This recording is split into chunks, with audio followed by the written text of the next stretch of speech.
Heyo, what's going on everyone? My name is Rockerzzoom and today we're talking about Raw, July 18th, 2016. Let's get right down into it. So tonight's Raw was pretty okay. I mean, in my personal opinion, it was probably a little bit better than last week's, but it's still pretty decent. The one downfall that I had to say about this whole show was the crowd. And overall, you'll see that's going to be the main theme of this. The crowd is practically dead, man. But it's I'm not gonna say the flaw is on the crowd. I'm gonna say it's more on the W. But we'll get into that in a little bit. Anyways, second Raw review in a week. Yeah, 2 weeks in a row. I'll take it. Then I'll also be recovering the draft tomorrow. That's gonna be. I'll be covering the draft tomorrow on Wednesday, and you'll be able to see the results of the draft, who went where, what happened, and everything that went down on the first edition of SmackDown Live on. Alright, so Raw results, everything that happened. Seth McMahon and Shane McMahon announced the Raw and SmackDown Live general managers. This was unique because there were the weekend before Raw, there were tons and tons of dirt sheets coming out about who was going to be which general manager. And for SmackDown, from the beginning of the dirt sheets, originally going to be Daniel Bryan, and it ended up being actual Daniel Bryan. Daniel Bryan is now the GM for SmackDown Live. And for Raw, there were multiple names that were in the bucket, not just the past weekend, but over the past month, about who would come back to be the general manager. And multiple names entered the drawing, like Booker T, Eric Bischoff, a ton of people, Stone Cold Steve Austin, that was another name the past weekend. But the main four that I can think of are Eric Bischoff, Stone Cold, Mick Foley, and Edge. Those were the main four that that it looked like those four would be coming back to be the GM. Now, Eric Bischoff said he claimed on the Ross Report, I believe, about never being contacted by WWE about coming back to Raw and coming back to their program at all, but he would love to do it. So that might have been something there. Maybe in the future, I'm not sure. Stone Cold Steve Austin, from the beginning I doubted this because he is way too, he's made of glass at this. He's way too old to even appear on Raw every week. Because as the GM, you have to be there like 3 of the 4 or 5 weeks of Raw that are in the month to build to the pay-per-view. And now there's going to be 2 pay-per-views. You're going to have both general managers there for both shows. And I don't think Stone Cold could do that. I believe he blew out his knee at WrestleMania fighting against the League of Losers, and he had to get surgery for it just by what he did there. I mean, might have been the stunner or something, I don't know, but he looked completely fine. I don't know what happened there. He just felt like the name that I doubted the most. And the other names, Edge, man. He was my favorite years and years ago when he was still wrestling. He was like by far my favorite wrestler. He was awesome, and I absolutely loved him in the ring and such, and I loved his promos.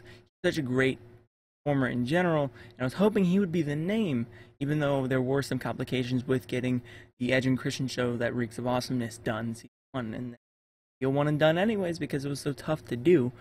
I guess there might be some bad blood there, but I'm not sure, and I guess that's why they didn't go with him, but they went with Mick Foley. And I believe that this is still a great choice, because I absolutely love Mick Foley. He's a great performer in general, and if you look at this, there's Raw with Mick Foley, SmackDown with Daniel Bryan. 2 fan-beloved superstars that are, well, Daniel's going to be in the Hall of Fame soon, but they're fantastic, most memorable people that you can think of, and the best choices for general general managers, and I absolutely love those choices. And there was a cool promo that they cut halfway through the show between each other and how they work so hard to get to the top, and they're not gonna let they're not gonna let anyone get in their way. And now they're both in their way, and I love the competition that's coming in, and I can't wait to see how the draft goes tomorrow night. It was great. But that whole intro segment was good. It was a good intro segment, and I liked it. And went straight into a tag team match: Cesaro and Sami Zayn versus Chris Jericho and Kevin Owens. I mean, we have seen this a good amount of times, but of course these are all four great performers, so I'm not going to complain about it.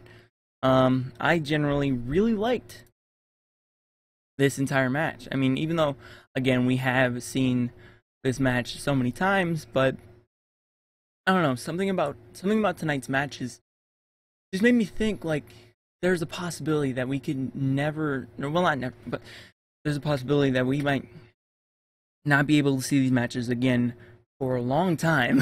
I mean, SummerSlam's right around the corner, and that's going to be a cross-brand show, but it's going to be weird ushering the brands back in after just 3 short years of no brands, and a small time of no brand and no brand extension or brand split. But overall, it was a great match. I don't know the runtime.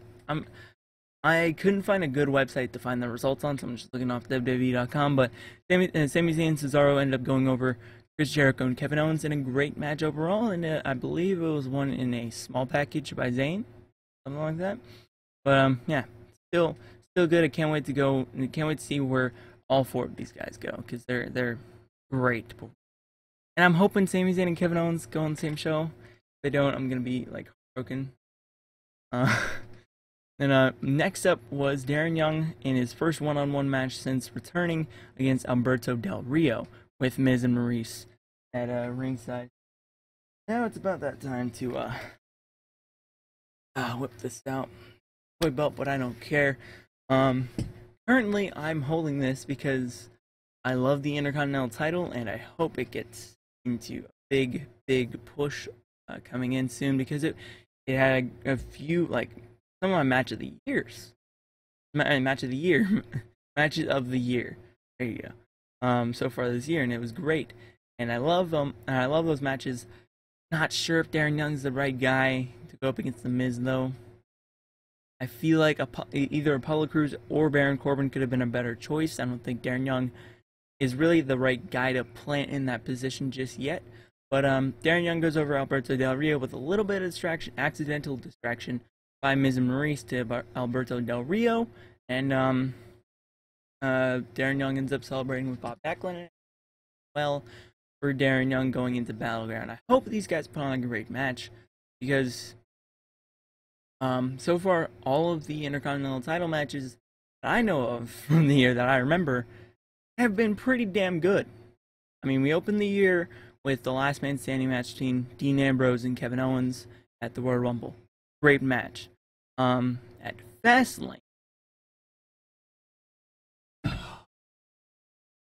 don't remember the Fastlane one. Now I think about it. But and this is gonna bug me.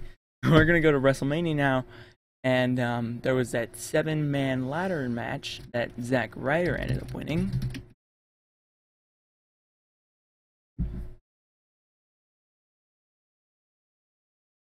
Anyways, and then to go into better matters, Payback, one-on-one Cesaro, Miz and Cesaro for the title. Technically great, technically good match.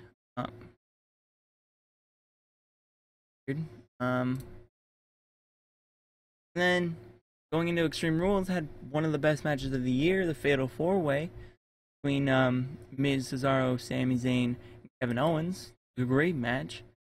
And then Money in the Bank, man. I don't know.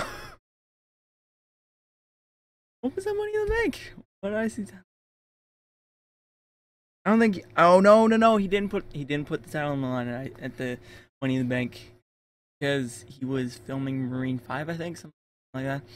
But either way, most of those matches pretty damn good so far in the year. So I'm hoping that this match is no different, so good, because the IC title deserves the best.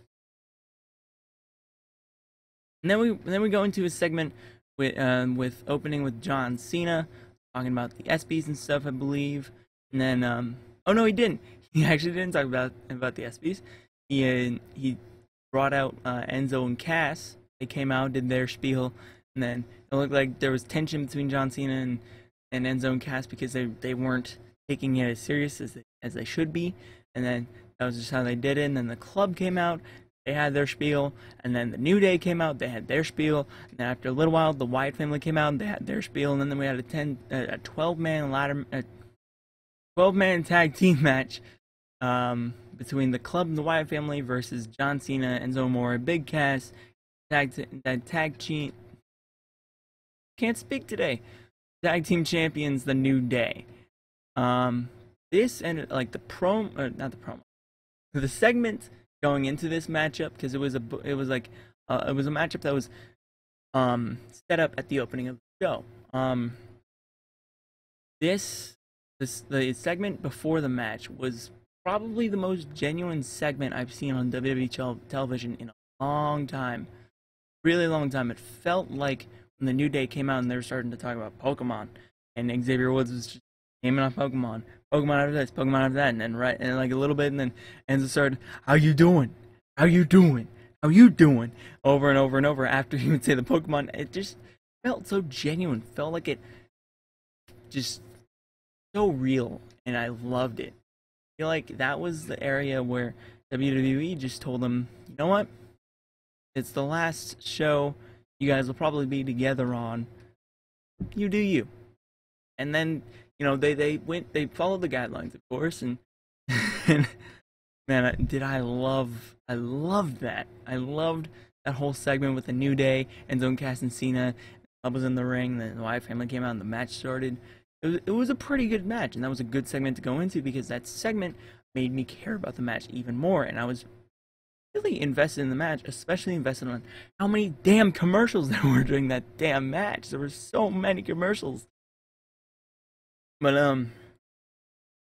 the club and the Wyatt family ended up going over Cena, Amore, and Cass, and the New Day with the Styles Clash to Enzo Amore to end it off after Enzo accidentally clocked Cena with a clothesline. Then that did do some like a little bit of a you know, adding on tension to Cena, Enzo, and Cass as they go into their matchup with the club on Sunday. Also did a good job of adding some tension between the New Day and the Wyatt family as they go into their match on Sunday, which good on them. Good on them. I feel like these two 6-man tag matches that are going to happen on Sunday are going to be perfectly fine matches at like a perfectly fine show, and I feel like this is the type of show that these matches would go on. After that matchup, we go into Baron Corbin versus Cara, and neither of them got their entrances for some reason. No. But then that gave announcers time to talk about how Cara and Kalisto have now parted ways, and they're going to go as singles competitors instead of tag team competitors. Going into the draft, you know, they drafted separately, even though it wouldn't make sense because they should both be on Raw with the Cruiserweight division. Oh, I didn't bring that up. Cruiserweight division is now announced by Stephanie McMahon, dedicated, and has its place on Raw now. So I'm thinking they might start like the way that Nitro did back in the day with Cruiserweight division opening the show off really hot. And I agree with JD from New York here. That'd be a great thing to do. It would also like give them a reason to have 3 hours. You know, the more divisions, the merrier on Raw, because then that can fill like the first hour Cruiserweights, second hour maybe women in tag, maybe splice in like a U.S. title in there somewhere. Then the last hour, the main the the main championship. Still, a 3-hour function is gonna ruin the show in general, and it started to ruin it anyways. They need to get rid of it, but I'm gonna stick with it. That's the best way to go, in my opinion. But Baron Corbin ends up defeating Sin Cara and then starts beating on him after the match, and then Kalisto comes out to help out, and then Baron Corbin clocks him in the back of the head and walks away. Good way to show strength in Baron Corbin. I liked it. And the next matchup was Sasha Banks and Becky Lynch versus the women's champion Charlotte and Brooke, Dana Brooke, and it was a good match, I guess. I mean, not really memorable. I guess there was wrestling in it. At this point in the show was when the crowd ended up quieting down, and I believe it because they're so tired. And this is where I'm gonna bring in the whole WWE factor. If you're gonna have a Raw show run 3 hours, in addition to taping main event and superstars before the show, tape main event and superstars somewhere else on some other day. Take some house show off, and instead of doing a random house show in this area, tape a damn main event or superstars there, man. I don't know how easy that. I don't know how it could be done, and easier said than done, but still, that would give the crowd more hype. This is why SmackDown Live is gonna be a better show, because with the 2-hour function, it's not gonna have that third hour where the crowd is dead. And it's gonna have, like, for those 2 hours that they're there, they're gonna love the show. That's what it's meant to do. Not the 3-hour function that's gonna have the crowd dead by the time the main event rolls. But that's the main reason why I ended up tuning out of this. But Sasha Banks and Becky Lynch ended up defeating Charlotte and Dana Brooke via disqualification, with Natalia coming out and attacking Lynch. And it just got a little confusing there. Also a bit confusing why Natalia and Becky Lynch have their own matchup on Battleground when there's I don't even tune into SmackDown yet. Only it's live on Tuesday. Oh, I'm gonna start tuning in on Tuesday, but on Thursday it's just like, oh yeah, sorry, I forgot. So maybe they've been building it up, but I highly doubt it. They've been not building this matchup enough for it to have a main card matchup. Maybe kickoff, because we haven't heard a single thing about a kickoff match. So maybe that's the right place to do it. Put them on the kickoff show, and then maybe add in, Baron Corbin and Sin Cara again. I don't know, some other matches. But there's no point in having Becky Lynch and Natalia on the main card when there's already enough going on there with Sasha Banks and her mystery partner going into and facing off Charlotte and Dana Brooke, which I believe is probably gonna be Nikki Bella. I'd like to see that, Sasha Banks and Nikki Bella. That'd be cool. And they're also trying to what's the word? They're starting to hint at that actually happening. Nikki Bella and Sasha Banks. Nikki Bella and Sasha Banks teaming, because I remember going on the WWE app, and there was a video, I believe, of popular men tag team that could be refaced in the women's, and it had Sasha Banks, Nikki Bella, and Brie Bella all decked out in black and white for the NWO. I guess New Women's Order. Please don't do that. Oh no, please. We already saw what happened with the NWWEO. Don't do that. Don't. Have them tag here, and then let Sasha go on to win the Women's Championship at SummerSlam. I would give Charlotte most of the year and last year with the title. So just let that calm down. Let Sasha Banks take the title, and then Nikki Bella can slowly bring her name back into the business, and then she can slowly get back into fighting for the main championship. So there you go. That's how you do it. Don't make the New Women's Order. That would make no sense, because there's no women tag team championship, no other women tag teams to fight. Don't do it. You don't need that. know what you need? Sling off an hour of Raw. That's what you need. Sling it off. Sling it off. The word, yeah, sling it off. And right after that was the United States champion Rusev and Sheamus going one-on tag team match with Dolph Ziggler and Zack Ryder. You can tell I'm tired. And also, this match, the crowd was pretty dead for this as well. Dolph Ziggler and Zack Ryder, you know, okay. Rusev and Sheamus, like you said, the League of Losers was over with. Anyways, they fought in the tag team match, did this specifically, and Rusev and Sheamus beated them.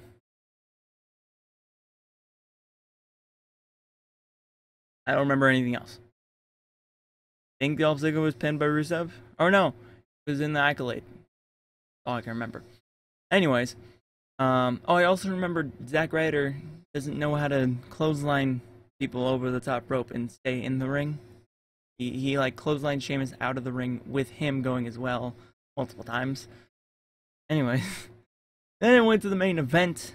WWE champ Dean Ambrose one-on-one with Seth Rollins for the title, and this match was built up really well, good promos over the course of the show, with Seth Rollins in an empty arena talking about the Shield, and Dean Ambrose, coming down the steps towards where they came in as a group, and proclaiming that he was the creator of the Shield as usual. And Dean Ambrose made a promo with the camera in the backstage like the Shield was meant to do, and did a lot back a few years ago. And I thought both of those promos were great build-up for this matchup. But the match was pretty good. The crowd didn't even know it was a WWE Championship match. It was so dead, like the first 15 minutes of the match, for no reason. It was just dead. And then, after like near fall, and then another near fall, and then other big stuff happened, everything went down, and then the crowd started getting into it. And then the ending happened, the controversial ending. So, it ended up going into a small package, and it looked like, from the ref's point of view, you could tell that one shoulder was down on both guys, but didn't see the shoulder, but whatever. The ref counted them both out after being knocked down, and then it ended up being a draw. And then Stephanie McMahon ran to Lillian Garcia, took the title, took the microphone, and said, "And your new WWE champion, Seth Rollins," and handed him the title, and he ran off. Blah blah blah. Dippity doo dah. Yeah. That was weird. That was a weird, controversial ending. Of course, with a match like this on Raw, it has to end in a controversial ending nowadays. It can't be simple like the Attitude Era days, where it was just, every 3 months or so there was like a WWE Championship match on Raw, if that. And it still ended up doing, having a good finish. Mick Foley won his first WWE title on Raw. Why can't you just have simple WWE championship matches like this? Sure, you need ratings and money on your main pay-per-views and stuff, but if you're gonna build a match like this, give us a good ending. I mean, it did build up a good amount of storytelling for the draft. Seeing how Stephanie wants the title on Seth, so then she can draft him because Raw has the first overall pick. I'll have a whole video on this, I'll have a whole video on this tomorrow, before the draft happens. And now she can draft Seth with the title, keep the title on Raw, and it looked like Dean was siding with Shane and Daniel, and they were just trying to calm Dean down before he did something stupid. So maybe Dean is going to be separated from Roman and Seth, because I believe Roman is going to be on Raw either way. This man's going to pull his, his hand and just pluck Roman on Raw, because that's what he wants to do. But Dean could potentially go to SmackDown and enter in the main event, phase, I guess, or main event spot there with John Cena and AJ Styles. That'd be interesting. I'd like to see that. I don't know. But overall, that was all the results of Raw. It was a pretty good show. You know, it was in Providence, Rhode Island, in the Dunkin' Donuts Center. I didn't know that there was a Dunkin' Donuts Center, but anyways, I'd say it's worth watching. You know, it's one of the better shows of the month, I would say. Yeah, and that's all I can say about it.